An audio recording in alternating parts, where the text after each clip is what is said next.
India voice, आपकी सोच, आपकी आवाज।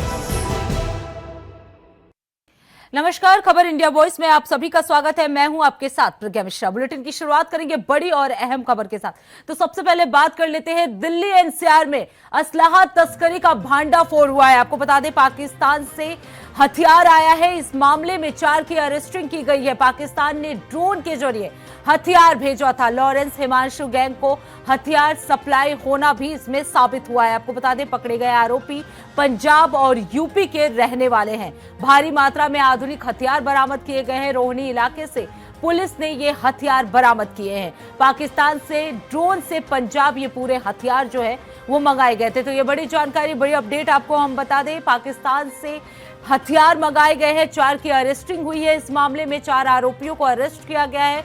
इस 4 आरोपियों में से 2 आरोपी जो है वो पंजाब के बताए जा रहे हैं। आपको बता दें, दिल्ली क्राइम ब्रांच ने पाकिस्तानी आईएसआई से जुड़े एक इंटरनेशनल हथियार तस्करी गैंग के 4 आरोपियों को गिरफ्तार कर लिया है। इन आरोपियों में अजय, मनदीप, दलविंदर और रोहन नाम बताए जा रहे हैं इनके। ये गैंग पाकिस्तान के रास्ते भारत में टर्की और चीन में बनी महंगी पिस्तौलों की सप्लाई करता था। हथियार पाकिस्तान से ड्रोन के जरिए पंजाब में गिराए जाते थे और फिर उन्हें दोबारा बेच दिया जाता था।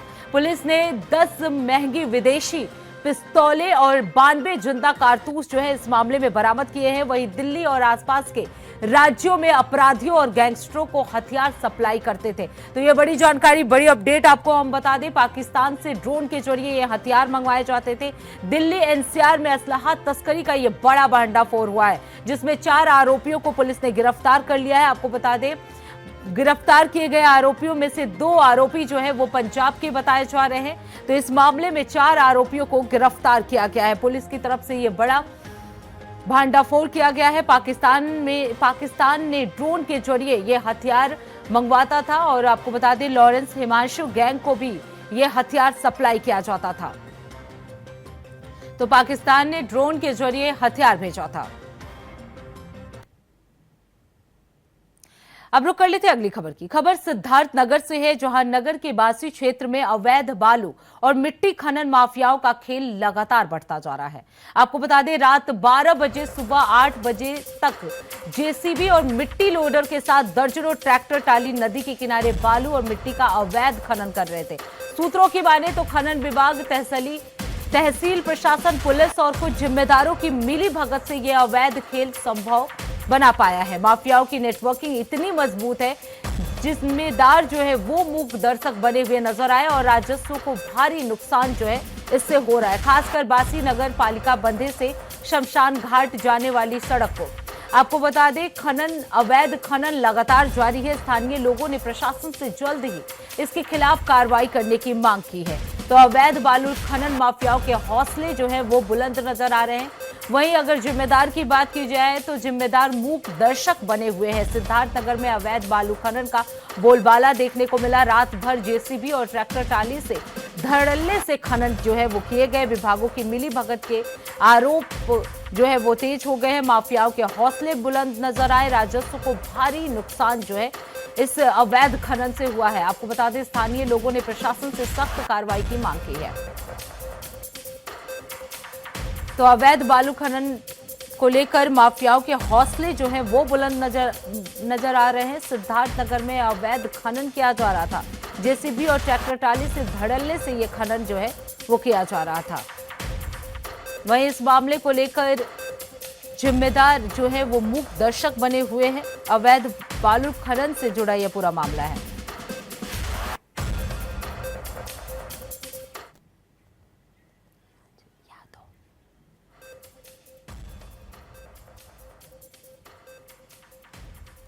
वहीं इस खबर पर विस्तार से जानकारी देने के लिए राकेश यादव हमारे साथ जुड़ चुके हैं। राकेश, अवैध खनन का ये पूरा मामला जो है वो सिद्धार्थनगर से सामने आया है, क्या कुछ इस मामले में अभी तक कार्रवाई की गई है? जी, आपको बता दूं कि ये मामला सिद्धार्थनगर जिले के बासी नगर पालिका का है, जो कि शमशान घाट के पास एक रास्ता जाता है। वहां से इस तरह से धड़ल्ले से जेसीबी लगाकर बालू और मिट्टी, लेकिन जिम्मेदार इस पे कार्रवाई करने के बावजूद उनको और बढ़ावा दे रहे हैं। अभी तक उस मामले में कोई भी कार्रवाई नहीं हुई। रात के अंधेरे में ये लोग खनन करते हैं, जबकि नदियों के कटान से कई गांव तबाह हो जाते हैं जी। इस बाढ़ की वजह से, क्योंकि ये नेपाली नदियां जब पानी छोड़ती हैं तो नदियों में पानी आने की वजह से बाढ़ पूरी तबाही मचा देती है। लेकिन फिर भी यहाँ धड़ल्ले से इस तरह से बालू खनन और मिट्टी खनन किए जा रहे हैं, लेकिन प्रशासन अभी तक मूक दर्शक बनी हुई है। राकेश, क्या इस मामले में विभागों की भी मिली भगत के आरोप लग रहे हैं? बिल्कुल, कहीं ना कहीं इसमें विभाग की मिली भगत से ये खेल होता है, जो कि लोडर लगा के रात के अंधेरे में जेसीबी और लोडर से ये खनन हो रही है और फिर भी कार्रवाई नहीं हो रही है। तो कहीं ना कहीं इसमें विभाग भी मिला हुआ है। अभी जो माफिया है उनके बारे में भी अभी कोई जानकारी मिल पाई है? क्योंकि जिस तरीके से स्थानीय लोगों ने प्रशासन से सख्त कार्रवाई की मांग की है। बिल्कुल, स्थानीय लोगों ने इस पे कार्रवाई करने की मांग की, कई बार शिकायत भी की जिलाधिकारी के पास भी, एसडीएम से भी, लेकिन इस मामले को लेकर अभी तक प्रशासन कुंभकर्णी नींद सो रहा है। कभी भी इस पे मामले को लेकर सतर्क नहीं हुआ, न ही कोई कार्रवाई किया। तो क्या उम्मीद जताई जाए, कब तक इस पे कार्रवाई की जा सकती है?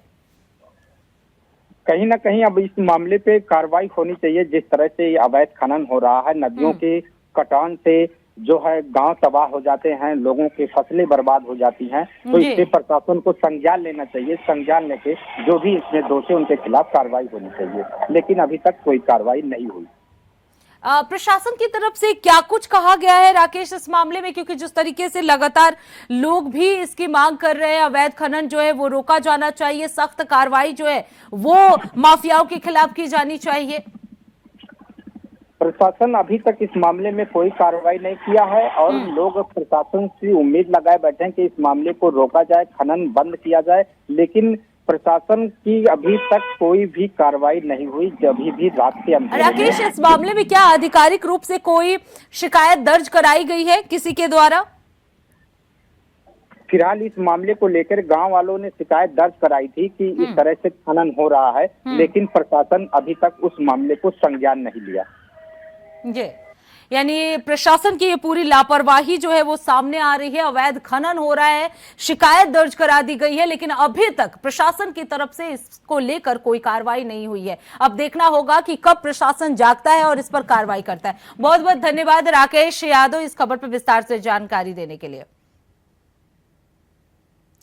अब रुक कर लेते हैं अगली खबर की। मुरादाबाद के मझोला थाना क्षेत्र स्थित पौष मानसरोवर कॉलोनी में निर्यातक के घर हुई सनसनीखेज लूट की वारदात का पुलिस ने 24 घंटे के भीतर खुलासा कर दिया है। यह घटना समाजवादी पार्टी विधायक के घर के ठीक बगल में हुई थी, जिसके बाद विधायक ने सुरक्षा व्यवस्था पर सवाल उठाए थे। पुलिस ने मुठभेड़ के दौरान मुख्य आरोपी नरेंद्र सिंह को पैर में गोली मार दी, जिसके बाद से वो आरोपी घायल हो गया और घायल आरोपी को गिरफ्तार कर लिया गया है, जबकि उसके दो साथी मनोज उर्फ संजू और सोनी भी दबोच लिए गए हैं। थाना मझोला पुलिस शुक्रवार को हर्बल पार्क के पास चेकिंग कर रही थी, तभी एक संदिग्ध स्विफ्ट डिजायर कार को रोकने का प्रयास किया गया, लेकिन सवार आरोपी भागने लगे। पीछा करने पर गागरपट्टी रोड पर घेराबंदी की गई, जहां बदमाशों ने पुलिस पर फायरिंग कर दी। जवाबी कार्रवाई में मुख्य आरोपी घायल हो गया और उसे पकड़ लिया गया। तलाशी में पुलिस को 315 बोर का तमंचा, लोहे की रॉड, डीवीआर और करीब 4280 किलो चांदी के बर्तन और मूर्तियां बरामद हुई हैं। पूछताछ में पता चला कि इलेक्ट्रीशियन नरेंद्र ने घर में काम करने के दौरान मिली जानकारी का इस्तेमाल कर चोरी की योजना बनाई। बदमाशों ने चौकीदार पर हमला कर उसे बंद कर दिया था और मंदिर और अलमारी से चांदी का सामान लूटकर भाग रहे थे। पुलिस ने अब मामले का पूरा खुलासा कर दिया है। तो आपको बता दें, मुरादाबाद पुलिस की ये बड़ी कार्रवाई मानी जा सकती है। लूट कांड में 24 घंटे में ये बड़ा खुलासा हुआ।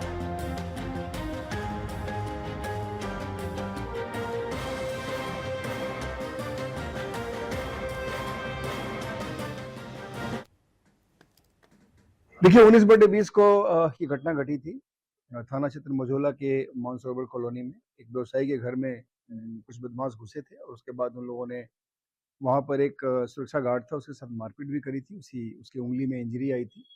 उसके बाद अंदर जाकर के ये वहां से कुछ सामान ले गए थे।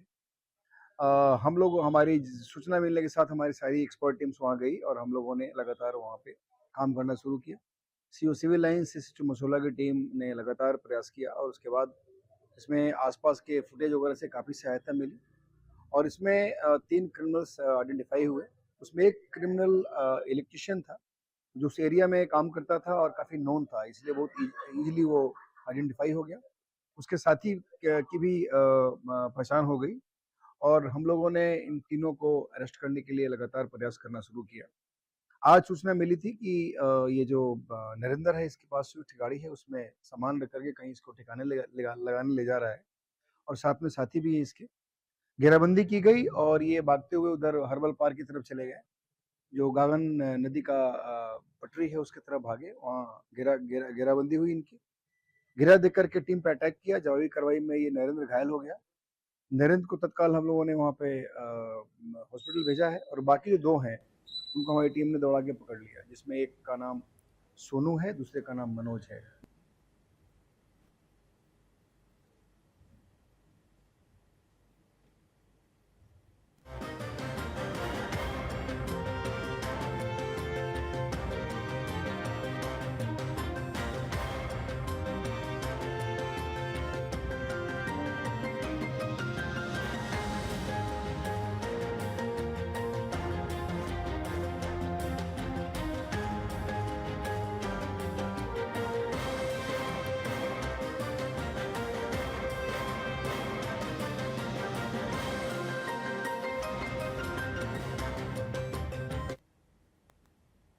अब रुक कर लेते हैं अगली खबर की। खबर इटावा से है, जहां फ्रेंड्स कॉलोनी क्षेत्र में आगरा कानपुर हाईवे पर शुक्रवार शाम बड़ा हादसा हो गया। आपको बता दें, करीब 6:30 बजे तेज रफ्तार चल रही एक क्रेटा कार में अचानक आग लग गई। देखते ही देखते आग ने विकराल रूप ले लिया और कुछ ही मिनटों में कार पूरी तरह से जलकर खाक हो गई। कार में सवार 2 लोग समय रहते नीचे उतर गए, जिससे एक बड़ी जनहानि होने से बचाव हो सका।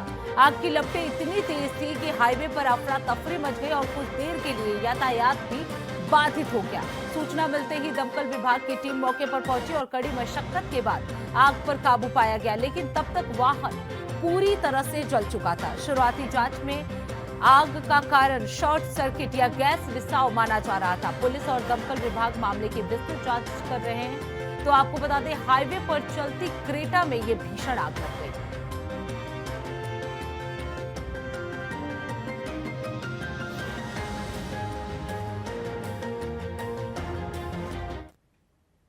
अब रुक कर लेते हैं अगली खबर की। खबर कानपुर देहात से है, जहां एकीकृत बागवानी विकास मिशन योजना के तहत किसानों को सफल और समृद्ध बनाने के लिए शासन लगातार प्रयासरत है। इसी दिशा में जिला उद्यान विभाग किसानों को आधुनिक बागानी तकनीकों से जोड़ने और उन्हें उन्नत खेती अपनाने के लिए प्रेरित कर रहा है। जिला उद्यान अधिकारी बलदेव प्रसाद ने बताया कि फल फूल, मसाला, साग भाजी उत्पादन को बढ़ावा देने के लिए विभाग द्वारा समय समय पर विभिन्न कार्यक्रम संचालित किए जा रहे हैं। वर्तमान में NHRDF संस्था के सहयोग से किसानों को उच्च गुणवत्ता वाला लहसुन की बीज उपलब्ध कराई जा रही है, जिसे उनकी जोत के अनुसार वितरित किया जा रहा है, ताकि अधिक से अधिक किसान उन्नत लहसुन खेती अपनाकर अपनी आय बढ़ा सके। उन्होंने किसानों से अपील की है कि रोपाई के दौरान पौधों के बीच उचित दूरी का ध्यान रखें, जिससे उत्पादन बेहतर होगा और बीमारियों का खतरा कम रहेगा।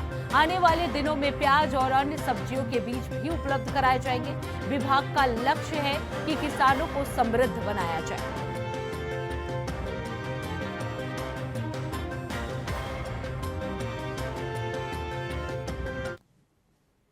इसमें यह है कि वर्तमान में जो एकीकृत बागवानी विकास मिशन योजना है, जिसको MIDF बोलते हैं, इसमें फल फूल, मसाला, साग भाजी, इस तरह के कार्यक्रम संचालित होते हैं। वर्तमान में NHRDF संस्था से ये लहसुन बीज मंगाया गया है और किसानों को उनकी जोत के आधार पर वितरित किया जा रहा है।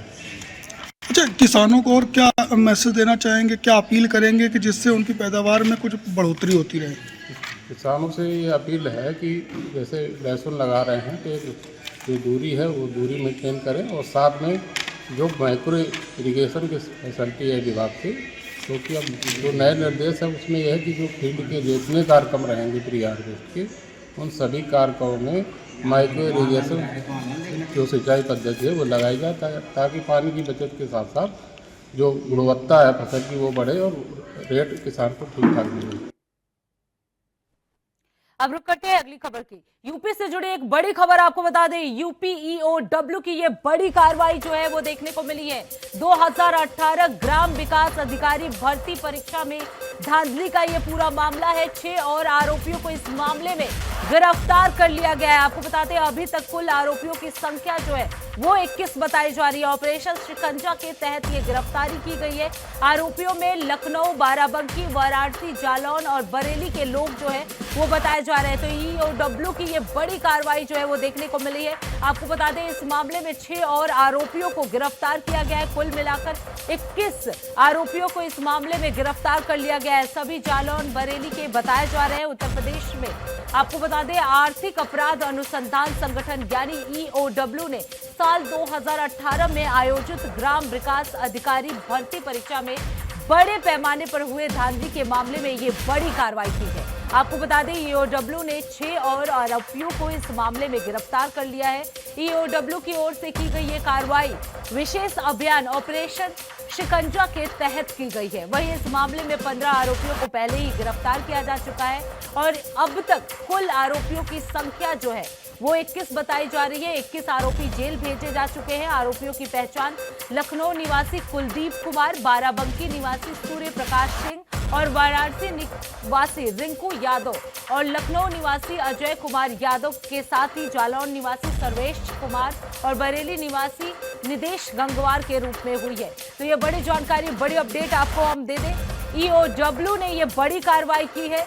आपको बता दें 15 आरोपियों को इस मामले में पहले ही गिरफ्तार कर लिया गया था। विकास अधिकारी भर्ती यानी ग्राम विकास अधिकारी भर्ती परीक्षा में ये बड़े पैमाने पर धांधली हुई थी। 2018 में ये धांधली हुई थी जिसमें ऑपरेशन शिकंजा के तहत ईओडब्ल्यू की ये बड़ी कार्रवाई जो है वो देखने को मिली है। इस मामले में 6 और आरोपियों को पुलिस ने गिरफ्तार कर लिया है और जेल भेज दिया है। तो ये बड़ी कार्रवाई जो है वो मानी जा सकती है। ऑपरेशन शिकंजा के तहत ये गिरफ्तारी की गई है। 2018 में आयोजित ग्राम विकास अधिकारी भर्ती परीक्षा के दौरान ये बड़ी धांधली हुई थी जिसमें कई आरोपियों को पहले ही गिरफ्तार किया गया था, जिसके बाद आज 6 और आरोपियों को ऑपरेशन शिकंजा के तहत गिरफ्तार कर लिया गया है। तो ये बड़ी उपलब्धि जो है ईओडब्ल्यू की मानी जा सकती है। आपको बता दें 2018 में विकास अधिकारी भर्ती परीक्षा हुई थी जिसमें बड़े पैमाने पर धांधली हुई थी और इस मामले में तब से ईओडब्ल्यू जो है लगातार कार्रवाई कर रहा था। ऑपरेशन शिकंजा इसके तहत चलाया जा रहा था और इसी मामले में 6 और आरोपियों को आज गिरफ्तार कर लिया गया है। सभी को जेल भेज दिया गया है। आपको बता दें ईओडब्ल्यू की ओर से ये कार्रवाई विशेष अभियान ऑपरेशन शिकंजा के तहत की गई है। वहीं इस खबर पर विस्तार से जानकारी देने के लिए रजनीश पांडे स्टेट हेड हमारे साथ जुड़ चुके हैं। रजनीश, ऑपरेशन शिकंजा जो कि चलाया जा रहा था ग्राम पंचायत भर्ती परीक्षा जो हुई थी 2018 में, उसमें बड़े पैमाने पर धांधली हुई थी और इसी मामले में आज 6 और आरोपियों को गिरफ्तार किया गया है। कहाँ के ये आरोपी थे, क्या कुछ जानकारी है इनके बारे में? देखिए, जब ये विवाद तब शुरुआत हुआ था जब इस परीक्षा में धांधली की शिकायत हुआ था और इसमें अभ्यर्थी सड़क पे उतरे थे और विपक्षी जो दल थे उन्होंने सरकार पे निशाना साधा था और तमाम तरीके के एलिगेशन लगाए थे जी। उसी में 6 आरोपियों की ईओडब्ल्यू ने गिरफ्तारी किया है और इसमें पहले भी 21 आरोपी जेल जा चुके। बड़ा लंबा सिंडिकेट था। अब प्रज्ञा ये सिंडिकेट के तहत प्रयागराज से लेकर दिल्ली तक जुड़े हुए थे। तो धीरे धीरे जैसे जैसे नाम आते गए पुलिस ने ईओडब्ल्यू ने विवेचना किया। कुछ ऐसे आरोपी थे जो अब तक फरार थे, लेकिन अपने खबर में बताया कि ऑपरेशन चला के इन लोगों की गिरफ्तारियां हुई है। जो जालौन के रहने वाले थे, लखनऊ, आप समझ सकते हैं कि इसका कितना बड़ा सिंडिकेट था। बरेली, ये पूरे प्रदेश में इनका सिंडिकेट था। यहाँ तक कि उस समय दावा किया गया था कि दिल्ली में जो कोचिंग चलते वहाँ साठ काट करके ये अपना सिंडिकेट चला रहे थे। तो कुछ लोगों की गिरफ्तारी पहले भी हुई थी और अभी कुछ और गिरफ्तारी होनी बाकी है। हालांकि ईओडब्ल्यू जांच कर रही है। उनके अधिकारियों का साफ कहना है कि जैसे जैसे नाम विवेचना में आएंगे या नाम है चार्जशीटेड है हम लोग बता नहीं रहे, वैसे वैसे लोगों की गिरफ्तारी इसमें होगी। बिल्कुल रजनीश, अगर बात की जाए आखिर इन आरोपियों को गिरफ्तारी में इतना वक्त क्यों, क्योंकि 2018 का मामला है? आपने सही सवाल भी पूछा और जो जवाब भी होगा यही है, क्योंकि दर्शक इंडिया वॉइस पे भरोसा करते हैं। देखिए, जांच धीमे धीमे चलती है और ईओडब्ल्यू का काम करने का तरीका पे इंडिया वॉइस सवाल खड़ा कर रहा है कि जो काम करने का तरीका होता है, हालांकि उनका एक अपनी जांच एजेंसी वो लोग करते हैं कि हम भाई निष्पक्ष जांच करते हैं और जांच में जो दोषी होते हैं उन्हीं को पकड़ा जाता है। हालांकि हर एक जांच एजेंसी का दावा है, लेकिन कहीं ना कहीं लंबा वक्त लगा। 18 से 25, आप समझ सकते हैं कितना लंबा वक्त लगा। और जिस तरीके से दावा किया जा रहा है कि अभी और कुछ लोगों की गिरफ्तारियां होगी, यानी ये लंबा चलेगा। 6 साल 7 साल पुराना मामला है, लेकिन ये चल रहा है। और लेकिन रजनीश जी, अगर बात की जाए, क्योंकि ये परीक्षा से संबंधित है, जो युवा है उनके रोजगार से संबंधित ये पूरा मामला है, ऐसे में अगर ये लेट लतीफ जो है कार्रवाई होगी तो स्टूडेंट को कितना कुछ फेस करना पड़ेगा, उन्हें कितना कुछ लॉस जो है वो फेस करना पड़ेगा? देखिए, जो सारा विवाद हुआ वो अभ्यर्थियों के दबाव में ही जांच एजेंसी को सौंपा गया। कुछ लोगों की गिरफ्तारी हुई। मैंने पहले ही बताया कि यहाँ से लेकर प्रयागराज तक सड़क छात्र पे उतर गए थे, धरना प्रदर्शन हो रहा था और विपक्षी को एक बड़ा इश्यूज मिल गया था सरकार को घेरने के लिए। तभी सरकार ने ईओडब्ल्यू, क्योंकि इसमें तमाम तरीके के, देखिए ईओडब्ल्यू की जांच तभी होती है प्रज्ञा जहाँ वित्तीय अनियमितता की शिकायत होती है, करावंचन की बात होती है। तो इसीलिए ईओडब्ल्यू को दिया गया था। थोड़ा सा इंतजार कर लेते हैं, जांच एजेंसी पे भरोसा थोड़ा सा कर लेते हैं। दूध का दूध, पानी का पानी हो जाएगा। और कुछ लोगों की गिरफ्तारी अभी बाकी है, जिनकी अभी गिरफ्तारी भी दावा किया जा रहा है कि कुछ महीने का वक्त लगेगा और लोग भी सलाखों के पीछे होंगे। जी, यानी माना जा सकता है कि आने वाले समय में जो कार्रवाई जो है ईओडब्ल्यू की और भी देखी जा सकती है, कुछ और गिरफ्तारियां भी जो है इसमें देखी जा सकती है। बहुत बहुत धन्यवाद रजनीश पांडे इस खबर पर विस्तार से जानकारी देने के लिए। तो ऑपरेशन शिकंजा के तहत ये गिरफ्तारी हुई है। 6 आरोपियों को इस मामले में गिरफ्तार किया गया है।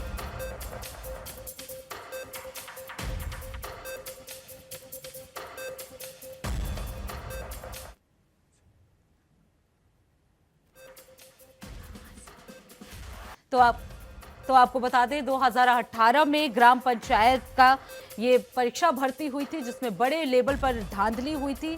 15 आरोपियों को पहले ही इस मामले में गिरफ्तार कर लिया गया था। 6 और आरोपियों को इस मामले में ईओडब्ल्यू द्वारा गिरफ्तार किया गया है।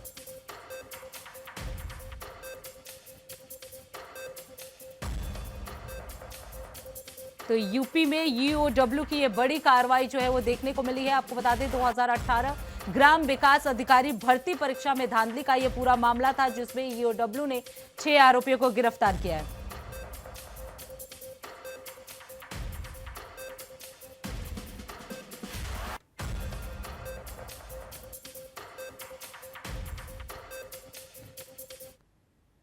अब सीधे आपको ले चलते हैं प्रयागराज, जहां सीएम योगी आदित्यनाथ लाइव आ रहे हैं। बड़े हनुमान जी की पूजा अर्चना करते हुए सीएम योगी आदित्यनाथ को आप देख सकते हैं। तो ये लाइव तस्वीरें प्रयागराज से हम आपको दिखा रहे हैं, जहां सीएम योगी आदित्यनाथ को आप देख रहे हैं। बड़े हनुमान जी की पूजा अर्चना करते हुए सीएम योगी आदित्यनाथ को आप देख सकते हैं।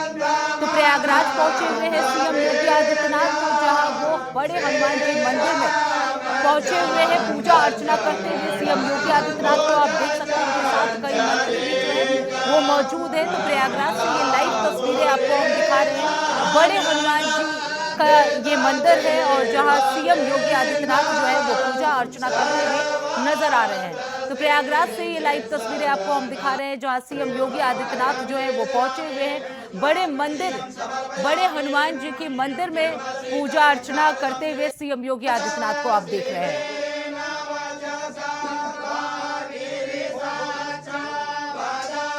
तो ये लाइव तस्वीरें आपको हम दिखा रहे हैं, प्रयागराज की ये लाइव तस्वीरें हैं। बड़े हनुमान जी मंदिर का ये तस्वीर आपको हम दिखा रहे हैं, जहां सीएम योगी आदित्यनाथ को आप देख सकते हैं पूजा अर्चना करते हुए सीएम योगी आदित्यनाथ जो है वो नजर आ रहे हैं। उनके साथ कई साधु संत भी नजर आ रहे हैं। तो ये तस्वीरें आप जो है वो देख सकते हैं। प्रयागराज की ये लाइव तस्वीरें आपको हम दिखा रहे हैं। प्रयागराज के बड़े हनुमान जी मंदिर की ये तस्वीर है, जहां सीएम योगी आदित्यनाथ जो है वो पूजा अर्चना करते हुए नजर आ रहे हैं। तो इसी के साथ इस बुलेटिन में बस इतना ही। देश दुनिया की तमाम बड़ी खबरों के लिए देखते रहिए इंडिया वॉइस। तब तक के लिए नमस्कार।